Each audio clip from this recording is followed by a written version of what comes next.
groupe vers l'entrée secrète. En temps normal, seuls les descendants de Giampelus pouvaient y pénétrer.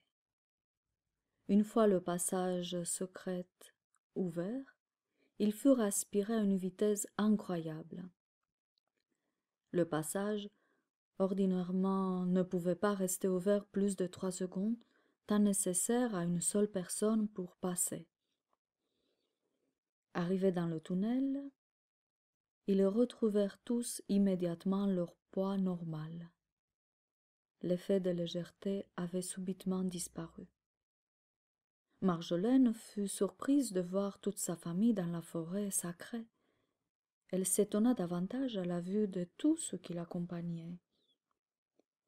Les 4 chiots blancs arrêtèrent net leur jeu et à toute vitesse ils allèrent vers Timothée qui les prit dans ses bras tous les 4. « Que se passe-t-il » demanda Marjolaine. « Oh, ma chérie, tu es vivante. Merci, mon Dieu. » « Charles, pourquoi êtes-vous tous là à cette heure-ci ?»« La forêt est dévastée et ravagée par maître Pollutionus. »« Comment a-t-il osé s'avancer jusqu'ici ?»« Je ne sais pas, mais nous devons réfléchir à la façon de l'éloigner au plus vite avant que tout ne soit détruit. » Les 4 chiens étaient en train de conduire Timothée au pied d'un tilleul. Il monta et trouva une ruche remplie de miel. Les abeilles l'invitèrent à goûter leur nectar. « Miam, c'est délicieux !» L'assemblée était en train de s'organiser pour pouvoir camper. Il n'était pas prudent de repartir maintenant. Dehors, il n'était plus protégé. Il fallait rester dans la forêt sacrée le temps nécessaire pour s'organiser. Marjolaine ignorait l'étendue de la forêt, elle n'avait jamais eu besoin d'aller très loin. Allait-il avoir d'autres surprises? Il était encore trop tôt pour le dire. Pour l'instant, ils allaient rester groupés jusqu'au lever du jour, et ensuite ils iraient à la découverte du territoire.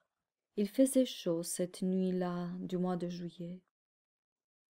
Chacun avait trouvé un endroit paisible pour passer la nuit sans grand inconfort.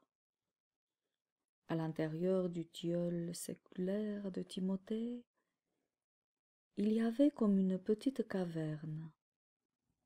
Il invita sa famille pour passer la nuit dans cette maisonnée improvisée.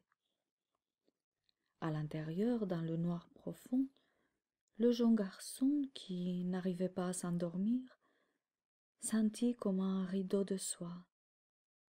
Il se demandait ce que cela pouvait bien être. Machinalement, il frotta à nouveau ce rideau. Le cœur lui disait qu'il devait s'avancer et aller plus loin. Son ventre gargouillait et il bâillait à s'arracher la mâchoire.